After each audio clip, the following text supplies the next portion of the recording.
क़याम पाकिस्तान से भी पहले का ये वाक़या सामने आता है, किताबों में पढ़ा गया। एक शख्स था, रास्ते में चलकर जा रहा था, वो अपनी नौकरी के लिए जा रहा था। उसको एक लेटर मिला था, वो लेटर लेकर इंटरव्यू देने जा रहा था। यानी कि नौकरी के लिए जाते हैं ना, तो एक ख़त मिलता है, लेटर मिलता है कि ये लेटर दिखाना तभी नौकरी मिलेगी। तो वो लेटर लेके जा रहा था, रास्ता काफ़ी लंबा था, तो रास्ते में उसको एक जगह भीड़ जमा दिखी और वहाँ पर एक जनाजा रखा हुआ था, एक मैयत रखी हुई थी। तो वो वहाँ पर पहुँचा, मैयत एक तरफ रखी हुई, सारे लोग खड़े हुए थे।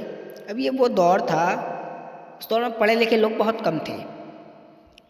तो ये शख्स थोड़ा पढ़ा लिखा था, इसने जाकर पूछा, भाई क्या बात है, कैसे आप लोग इसको दफन क्यों नहीं कर रहे हैं, इसकी तदफीन क्यों नहीं कर रहे हैं। तो उन्होंने बताया कि हम में से कोई पढ़ा लिखा नहीं है, उसकी नमाज जनाजा कौन पढ़ाए।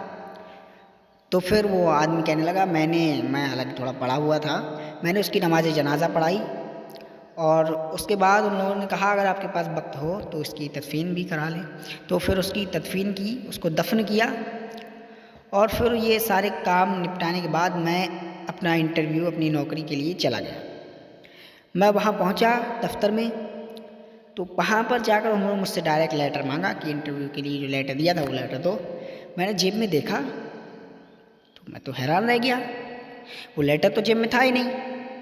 अब मैं क्या करता, मैंने दिमाग लगाया कि वो लेटर शायद जब उस बंदे को दफन कर रहे थे तो उसकी कब्र में रह गया। अब मैं सोचने लगा क्या किया जाए।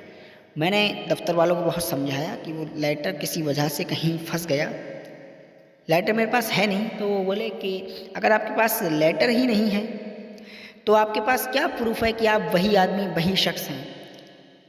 बिना लेटर के हम आपको नौकरी नहीं दे सकते, आप वो लेटर लेकर आइए तभी आपको नौकरी मिलेगी।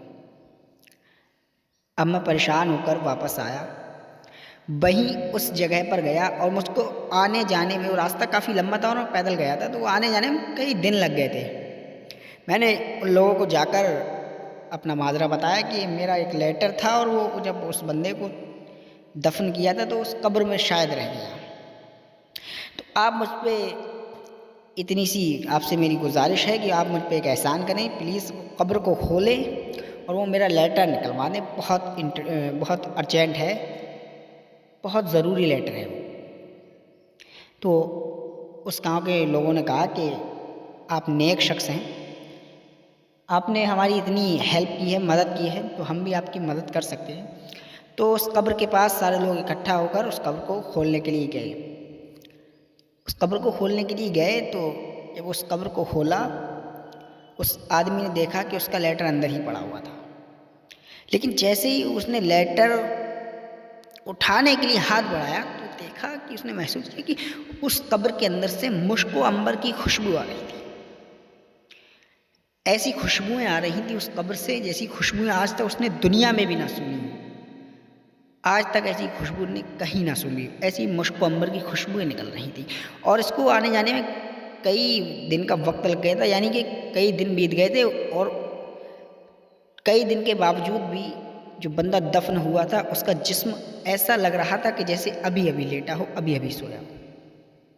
उसने लेटर निकाला, फटाफट फिर से तदफीन की, मिट्टी चढ़ा दी, कब्र बना दी और उसके बाद उसने ये कब्र का हाल लोगों को बताया कि ये मंजरा है और पूछा कि मैं हैरान हूँ, क्या ये कोई अल्लाह के वली थे बुजुर्ग, कोई बहुत नेक शख्स थे, ये थे कौन जिसको इतना अच्छा सिला मिला है मरने के बाद, मुश्को अंबर की खुशबू आ रही है इनकी कब्र से। तो लोगों ने बताया कि कोई अल्लाह के वली नहीं थे, ज़्यादा नेक शख्स नहीं थे, हमने तो देखा था कि बस हमारे यहाँ एक मस्जिद है, उसके बाहर दो लोग बैठे रहते हैं पूरा पूरा दिन और उन्हीं के साथ ये भी वहीं बैठा रहता था। तो मैंने अब इस बात की छानबीन निकालने के लिए उन लोगों के पास जाना। मैं उन दोनों लोगों के पास गया, मैंने उससे पूछा कि ये कौन था। कहने लगे हमारा दोस्त था। बताया ये क्या करता था असल ज़िंदगी में, ये माजरा हुआ इसका। वो पहले तो शुक्र अदा करते हैं खुदा का, उसके बाद कहते हैं ज़्यादा कुछ तो नहीं करता था, नमाज़ें पढ़ा करता था 5 वक्त की, और इसका एक काम ये ज़रूर करता था। मैंने पूछा ऐसा कौन सा अमल था, क्या काम करता था वो। तो कहने लगा ये रोज़ कुरान शरीफ पढ़ता था। कहा कुरान शरीफ पढ़ता था।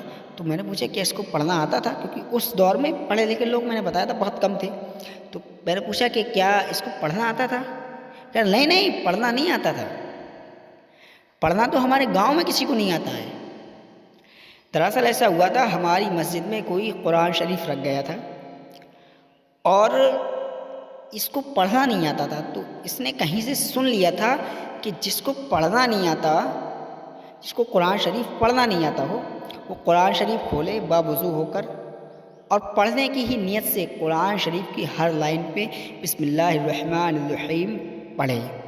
उसको उतना ही सवाब मिलेगा जितना ही कुरान शरीफ पढ़ने वाले को मिलता है, और अपने दिल में कुरान शरीफ की मोहब्बत जगा ले। इसने कहीं से सुना था। तो ये कुरान शरीफ लेकर बावुज़ू होकर बैठता था और रोज़ डेली ये हर लाइन में बिस्मिल्लाहिर्रहमानिर्रहीम पढ़ता था और अल्लाह की तारीफ़ करता था। पढ़ना नहीं आता था, लेकिन फिर भी कुरान से मोहब्बत सच्ची थी। तो शायद इसको यही सिला मिला है, कुरान शरीफ से मोहब्बत का ये इसको सिला मिला है, जो इसकी कब्र से उसको अंबर की खुशबू निकल रही है। इसकी कब्र में नूर ही नूर है। कुरान से मोहब्बत की बात है।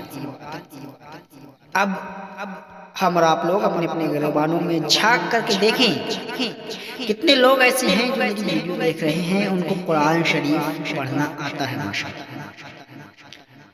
कमेंट सेक्शन में ज़रूर बताना कि किस किस को कुरान शरीफ पढ़ना आता है, और वो मुझे बताएं अपने गिरबान में झांक कर क्या वो हर रोज़ कुरान शरीफ की तिलावत करते हैं। मैं खुद अपनी बता रहा, हमें पढ़ना आता है, लेकिन फिर भी कुरान शरीफ को हमने अलमारियों में सजा करके, क्या कुरान शरीफ सजा कर रखने की चीज़ है? नहीं बताइए। क्या कुरान शरीफ को इसलिए भेजा गया कि उसको सजा करके? कुरान शरीफ को सिर्फ पढ़ने के लिए बनाया गया है। गुजारिश है आपसे, ज्यादा ना हो सके तो बस रोज एक रुकू पढ़ना लाज़िमी है, और उसके बाद आप देखेंगे कि किस कदर आपको कुरान से मोहब्बत का सिला जीते जी भी मिलेगा, और बाद मरने के तो मिलेगा ही। दोस्तों, अगर वीडियो पसंद आया है तो एक लाइक ज़रूर कर दीजिए। मिलते हैं किसी और वीडियो में, किसी नए वाक़या, किसी नई स्टोरी के साथ। तब तक के लिए खुदा हाफिज़, अपना ख्याल रखें।